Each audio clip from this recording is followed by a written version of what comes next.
Welcome everyone, welcome back to my channel. So ఈరోజు వీడియోలో నేను ఆర్బీఐ వడ్డీ రేట్ల గురించి చెప్పబోతున్నాను. So RBI governor Shaktikant Das hikes the repo rate. So 2018 తర్వాత ఇప్పుడు repo rate and CRR rates అయితే ఇంక్రీజ్ చేశారు. సో భారీగా పెరగనున్న బ్యాంకు వడ్డీ రేట్లు. సో రెపో రేట్ వచ్చేసి 40 బేసిస్ పాయింట్స్కి అండ్ సిఆర్ఆర్ వచ్చేసి 50 బేస్ పాయింట్స్కి అయితే ఇంక్రీజ్ చేశారు. సో ఇన్ఫ్లేషన్ డిక్రీజ్ చేయడానికి RBI increases the rates. So ద్రవ్యోల్బణాన్ని డిక్రీజ్ చేయడానికైతే ఆర్బీఐ ఈ రెపో రేట్ అండ్ సిఆర్ఆర్ని అయితే హైక్ చేశారు. రెపో రేట్ డెఫినేషన్ ఏంటి అంటే, repo rate is the rate at which the central bank of a country leads money to commercial banks for short term period. So repo rate ke definition. So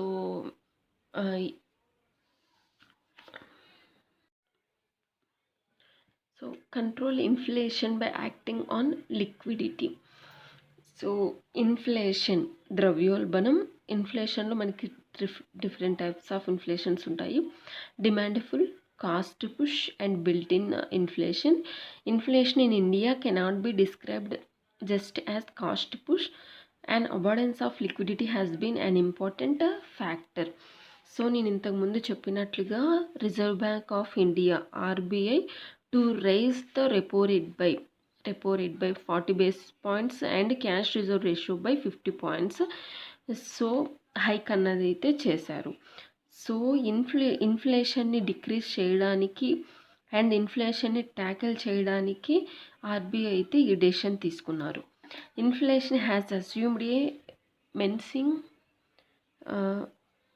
proportion in almost all countries.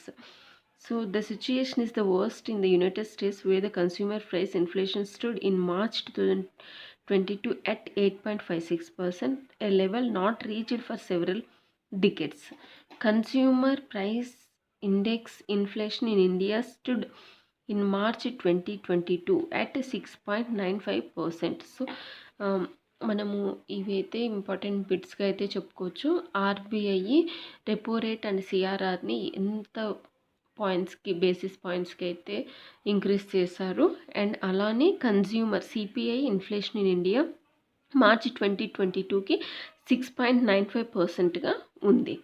It is expected to raise further in April. India's CPI inflation has been in fluctuating around high level as early as October 2020.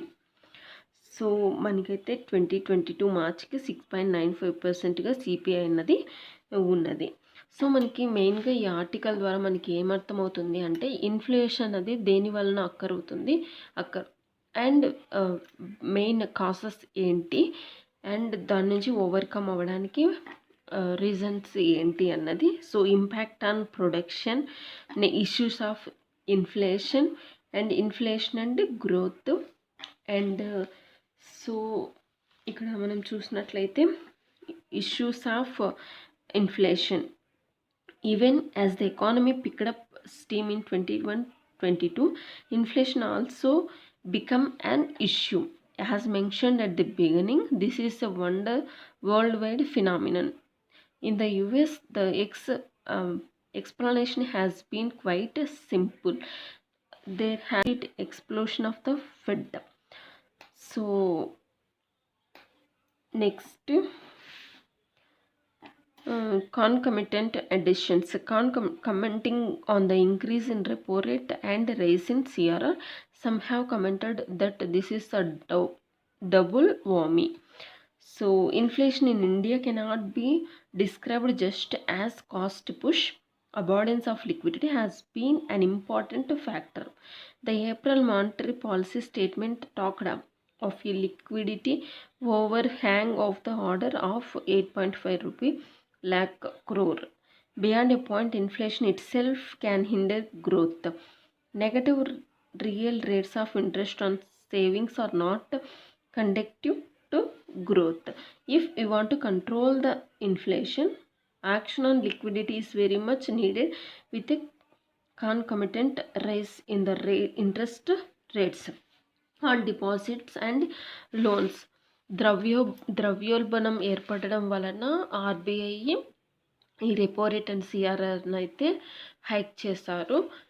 దాని వలన problems అయితే అక్కర్ అవుతాయి. So మనకి ఇక్కడ మార్చి 2022 అయితే 6.95%గా CPI అన్నది ఉంది. So మెయిన్గా ఈ ఆర్టికల్ నుంచి మనము ఇన్ఫ్లేషన్కి రీజన్స్ ఏంటి, కాసెస్ ఏంటి, సో దాన్ని ఓవర్కమ్ చేసి ఈ ఇంట్రెస్ట్ రేట్స్ని అయితే ఎలా డిక్రీజ్ చేయాలి అన్నది అయితే మనము తెలుసుకోవాల్సి ఉంటుంది.